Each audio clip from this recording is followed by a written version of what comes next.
Assalamualaikum warahmatullahi wabarakatuh. Perkenalkan, nama saya Aprilia Widiasari, NPM D1A 017067. Di sini saya ditugaskan untuk menjelaskan buku tentang metode kuantitatif untuk analisis kebijakan. Buku ini dikarang oleh Suhaidin Fahrudin yang diterbitkan oleh penerbit IPB Press pada Januari 2013. Poin pertama yaitu analisis kebijakan. Analisis kebijakan merupakan serangkaian aktivitas intelektual yang dilakukan di dalam proses kegiatan yang pada dasarnya bersifat politis.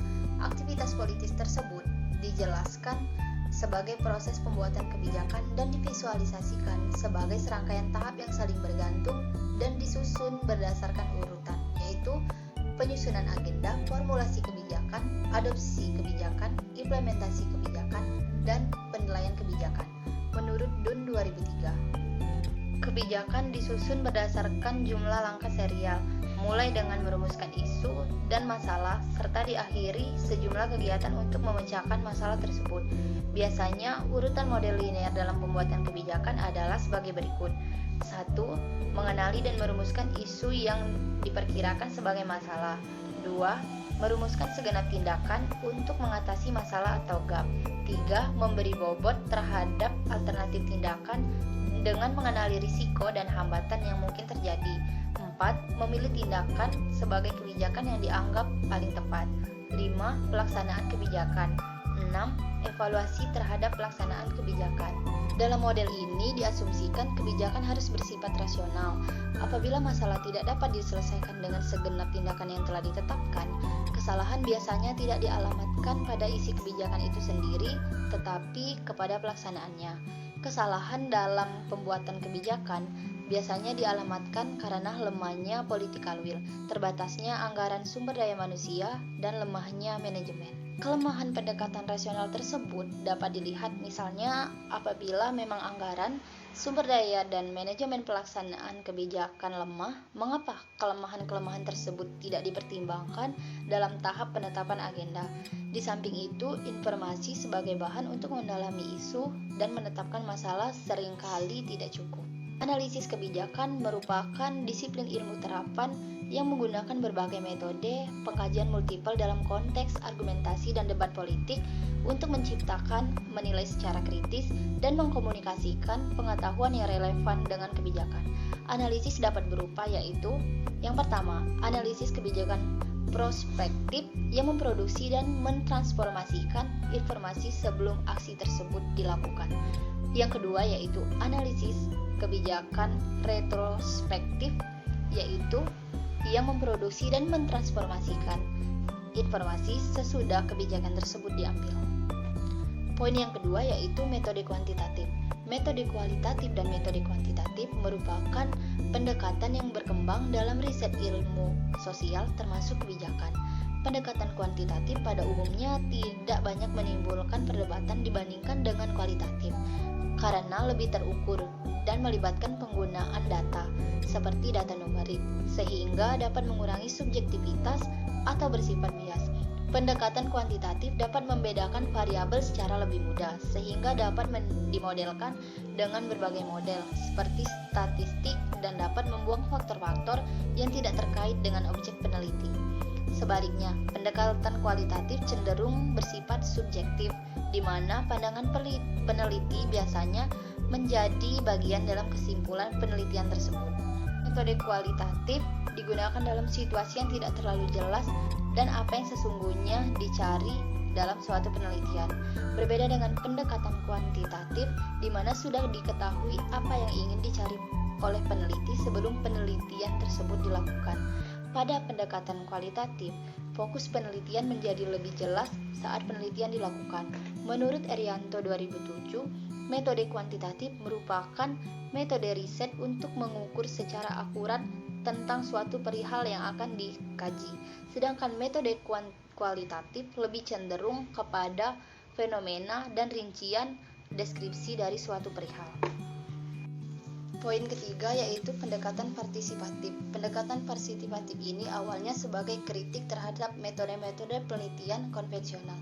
Dua di antara banyak metode-metode konvensional yang menjadi sasaran kritik antara lain yaitu metode-metode penelitian yang menggunakan logika sains dan metode-metode etnometodologis. Penelitian menggunakan pendekatan sains dinilai banyak mengandung kelemahan, antara lain pertama yaitu hanya menghasilkan pengetahuan yang empiris dan cenderung tidak mendatangkan manfaat bagi objek, dalam hal ini masyarakat lokal. 2. Banyak bermuatan kepentingan teknis untuk melakukan rekayasa sosial. Dan yang ketiga, memungkinkan terjadinya pencurian terhadap kekayaan pengetahuan lokal oleh peneliti, sehingga sangat berpotensi untuk menyebabkan penindasan terhadap masyarakat lokal. Sebagai alternatif, dimunculkan pendekatan partisipatif. Kepentingan pendekatan ini adalah pelibatan masyarakat. Pendekatan ini menekankan pentingnya proses sharing of knowledge antara peneliti dengan masyarakat. Proses analisis dilakukan bersama peneliti dan masyarakat setempat. Hasil analisis dikembalikan kepada masyarakat untuk disusun rencana tindakan bersama. Ukuran dari pendekatan ini adalah terjadinya perubahan sosial. Poin keempat yaitu analisis multikriteria. Analisis multikriteria merupakan metode analisis kuantitatif yang membantu memudahkan pengambilan keputusan dari berbagai situasi pengambilan keputusan dengan berbagai opsi yang tersedia. Terdapat berbagai metode yang dapat dikelompokkan dalam analisis multikriteria. Secara sederhana, metode ini membandingkan berbagai opsi keputusan dengan kriteria yang ditentukan dan melakukan pembobotan terhadap masing-masing opsi dan kriteria. Pemilihan opsi dan kriteria ini dilakukan dengan melibatkan peran serta pakar atau pihak-pihak terkait dengan topik yang akan dikaji. Poin kelima yaitu analisis stakeholder. Analisis stakeholder merupakan alat penting dalam mengidentifikasi para pelaku pembangunan. Pelaku pembangunan ini meliputi orang dan organisasi yang terlibat ataupun terkena dampak dari suatu perencanaan. Pemahaman yang jelas atas peran dan kontribusi potensial dari berbagai stakeholder merupakan persyaratan utama bagi proses perencanaan partisipatif. Beberapa manfaat dari analisis stakeholder yaitu antara lain 1. Memberikan gambaran jelas tentang stakeholders yang ada pengalaman dengan proses perencanaan partisipatif. Yang kedua, memberikan kesempatan semua pihak untuk memahami kondisi dan dinamika masyarakat. Yang ketiga, memberikan data yang diperlukan untuk menentukan tujuan, sasaran, dan teknis pelaksanaan perencanaan pembangunan. Serta yang keempat, menyediakan data dasar bagi kepentingan evaluasi dan monitoring perencanaan partisipatif. Poin keenam yaitu Participatory Rural Appraisal atau PRA. PRA dikembangkan untuk memahami masalah dan membantu merumuskan kebijakan guna memecahkan pembangunan pedesaan. Pada periode 1970-an, para pakar banyak memanfaatkan metode dan pendekatan riset survei sebagai suatu istilah memahami desa secara partisipatif atau participatory rural appraisal mencerminkan adanya perkembangan kelompok, pendekatan, dan metode yang memungkinkan masyarakat desa saling berbagi, menambah, dan menganalisis pengetahuan tentang kondisi kehidupannya dalam rangka untuk membuat perencanaan dan tindakan. Dalam PRA, masyarakat sendirilah yang memiliki dan saling berbagi informasi. Orang luar hanya sebagai fasilitator. Focus Group Discussion atau FGD merupakan bentuk penelitian kualitatif di mana sekelompok orang yang bertanya tentang sikap mereka terhadap suatu produk, layanan, konsep, ide, atau kemasan. Prinsip-prinsip FGD antara lain yaitu yang pertama, FGD adalah kelompok diskusi bukan wawancara atau obrolan. Yang kedua, FGD group bukan individu. Yang ketiga adalah FGD diskusi terfokus bukan obrolan bebas. Poin yang ketujuh yaitu analisis prospektif atau AP. Analisis prospektif adalah suatu cara pendekatan untuk menganalisis beragam kemungkinan-kemungkinan yang terjadi di masa depan berdasarkan situasi saat ini. Analisis prospektif tidak sama dengan peramalan karena situasi saat ini tidak dapat digunakan untuk meramal masa depan.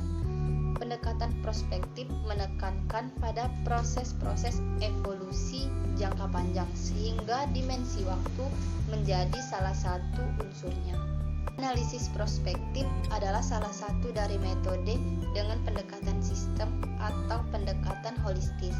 Tujuan dari analisis prospektif adalah yang pertama, untuk mendefinisikan tujuan pembangunan jangka panjang dari sistem yang dipelajari. Yang kedua adalah untuk menentukan strategi yang akan diikuti agar sistem mencapai tujuan. Strategi berupa rangkaian keputusan yang penting untuk mencapai tujuan dan dugaan untuk memperkirakan interaksi yang mungkin sebagai akibat dari setiap keputusan. Dan yang ketiga, untuk menerjemahkan strategi ke dalam perencanaan, tujuan umum, dan strategi yang muncul dari berbagai analisis perspektif yang berguna untuk menentukan prioritas dalam proses perencanaan menurut Dreyer 2003. Analisis prospektif digunakan untuk mempersiapkan tindakan strategis dan melihat apakah perubahan dibutuhkan di masa depan. Terdapat 3 langkah yang harus dilakukan dalam analisis prospektif, yaitu yang pertama, mengidentifikasi faktor penentu di masa depan. Yang kedua, menentukan tujuan dan kepentingan pelaku utama. Serta yang ketiga, mendefinisikan dan mendeskripsikan evolusi kemungkinan di masa depan. Poin yang ke-8 adalah Analytical Hierarchy Process atau AHP. AHP dikembangkan oleh Thomas L. Satie pada tahun 1970-an.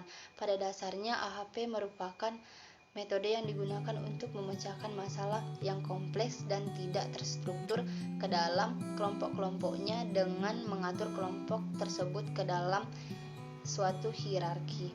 Kemudian memasukkan nilai numerik sebagai pengganti persepsi manusia dalam melakukan perbandingan relatif. Manfaat AHP adalah memadukan intuisi, pemikiran, perasaan, dan penginderaan dalam pengambilan keputusan. Yang kedua, memperhitungkan konsistensi dari penilaian yang telah dilakukan dalam membandingkan faktor-faktor yang telah ada. Yang ketiga, memudahkan pengukuran dalam elemen. Dan keempat, memungkinkan perencanaan ke depannya. Poin yang ke-9 adalah Trade-off Analysis atau TOA. TOA merupakan sebuah proses di mana stakeholder dilibatkan untuk mempertimbangkan strategi-strategi pengelolaan yang berbeda dan secara tegas untuk menentukan prioritas kegiatan menurut Brown 2001. Mengorganisir informasi sedemikian rupa sehingga mudah dipahami dan dapat digunakan merupakan sifat utama dari analisis trade-off. Dengan kata lain, analisis trade-off merupakan alat yang dapat membantu memudahkan pengambilan kebijakan, memahami konflik, penggunaan sumber daya, dan preferensi stakeholder.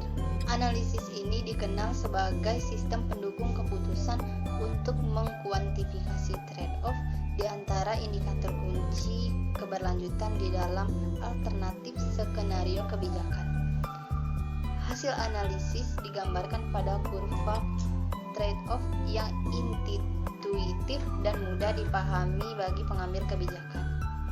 Terdapat 2 langkah penting dalam analisis trade-off yang digunakan dalam penelitian ini, yaitu analisis stakeholder dan analisis multi-kriteria. Poin yang ke-10 adalah Multidimensional Scaling atau MDS. Metode MDS untuk memotret tingkat keberlanjutan pembangunan pada saat ini yang dilihat dari semua dimensi pembangunan. Berdasarkan hasil pengamatan lapangan, hasil perhitungan atau analisis, ataupun data sekunder yang tersedia, maka setiap atribut diberikan skor atau peringkat yang mencerminkan keberlanjutan dari pembangunan yang bersangkutan. Skor ini menunjukkan nilai yang buruk di satu ujung dan nilai yang baik di ujung yang lainnya. Nilai buruk mencerminkan kondisi yang paling tidak menguntungkan bagi sistem pengelolaan. Sebaliknya, nilai baik mencerminkan kondisi yang paling menguntungkan. Di antara 2 ekstrim nilai ini terdapat 1 atau lebih nilai di antara yang bergantung pada jumlah peringkat pada setiap atribut. Poin yang ke-11 yaitu implikasi. Berbagai software telah dikembangkan untuk membantu proses analisis tersebut. Di antaranya adalah AHP, MDS, PowerSim, Stella, dan iThink atau sistem dinamis. Bahkan yang paling sederhana adalah Microsoft Excel yang digunakan untuk AP, MPE, TOA, dan AHP. Keahlian yang dibutuhkan bukan hanya kemampuan untuk menjalankan software tersebut, tetapi yang dibutuhkan adalah kemampuan untuk menerapkan disiplin ilmu ke dalam sistem terpadu dan ditransfer ke dalam model yang appropriate sehingga dapat mewakili keadaan yang sebenarnya. Berbagai konsep dan pendekatan pada dasarnya memiliki keunggulan dan kelemahan dalam penerapannya. Namun demikian, untuk dapat berfungsi optimal dalam analisis untuk mencapai tujuan yang diinginkan, kelemahan dapat diminimalisir dengan mengombinasikan berbagai teknik-teknik analisis yang ada. Misalnya kombinasi antara analisis SWOT dengan AHP menjadi AWOT atau AWOT dapat mengurangi kelemahan AHP dan SWOT. Kombinasi AP dengan terapis akan mengurangi subjektivitas dan sebagainya. Demikian dari saya penjelasan mengenai buku tentang metode kuantitatif untuk analisis kebijakan. Saya ucapkan terima kasih dan wassalamualaikum warahmatullahi wabarakatuh.